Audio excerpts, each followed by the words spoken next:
Mga kapatid, nagbabalik po kami dito sa Provident Village sa may Marikina. Meron tayong tinatry na i-rescue kasi natatangay siya ng current. Kuya! Kapit ka lang! Saan yung ano? Nakikita. Oh, shit. Tali mo sa ano? Up! Okay. Sumababa na yung isang rescuer natin, mga kapatid. Kasi Guys, tali. try natin i-rescue yung isang mama na nadadala siya ng current eh. Malakas kasi yung current nitong baka lagpas tao na yung tubig dito sa may Provident Village.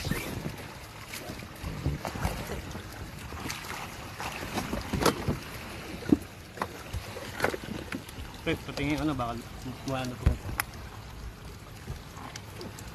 Daming mo. Manawa ka. Baka mo yan. Baka mo yung bote. Baka mo. Oh, bita ka na dyan. Hawak ka lang ha. Kuya Mike. Tapos, yung dalawang kamay mo, tapos mo na iapos dyan. Sige. Sige. Lapit ka lang. Sige. Ilay mo, Nek. Ilay mo. Yun. So, tinatry na ma-rescue to si Kuya kasi nadadala siya ng current ng baha, ano? Yan. So, please nahila siya. Huwag ka bumitaw sa tali ah. Angat mo katawan mo. Kaya ba galing sir? Ba't lumungi kayo? Saan kayo galing, sir? Diyan po sa ano? Op. Angat ko ah. Kuya Mike. 1, 2, 3. Okay. Kuya, ingat. Ha? Kaya? Okay ka lang? Kasama ko po siya. Sir, doon ka muna para may space tayo. Sige, sir.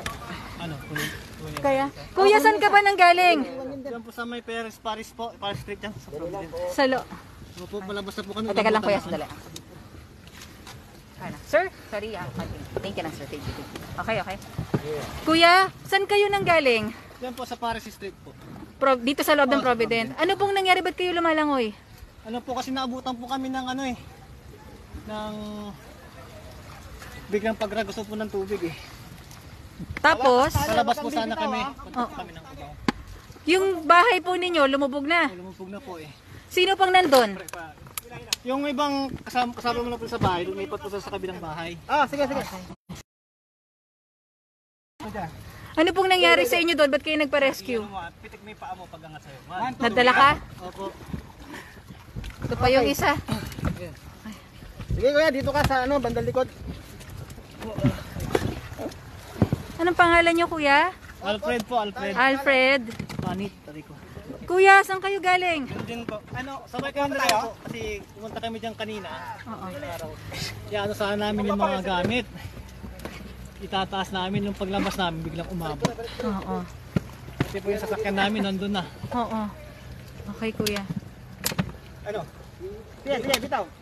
So, at least na-rescue Kailangan ba ng mas malaking bangka ka? na-rescue si kuya dito, Kuya Alfred, no? Tinatry pa nila i-save sana yung gamit nila pero wala na talaga. Kung nakikita niyo naman.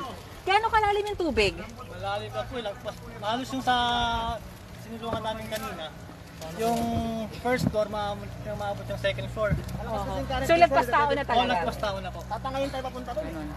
Hindi talaga pwede. Dito lang talaga Lagpas tayo tao pwede. na yung tubig eh. Tinatry pa ng ibang residente sana mag-save ng gamit pero wag na siguro dahil delikado, mga kapatid.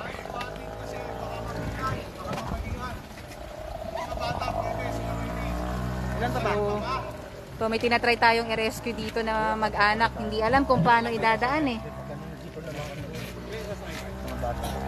Balikan siguro na lang namin, sir. Wala tayong social distancing pag tayo, sir eh. Kaya pa natin kuha siguro ng iba. Try na tayo. Mga bata po ba? Mga kapatid, babalik po muli kami ha. Maya-maya lamang po para sa update. Tatry lang po muna natin ayusin tong pagre-rescue dito ng Rescue 5 dito sa loob ng Provident Village na Marikina. Ingat din po kayong lahat.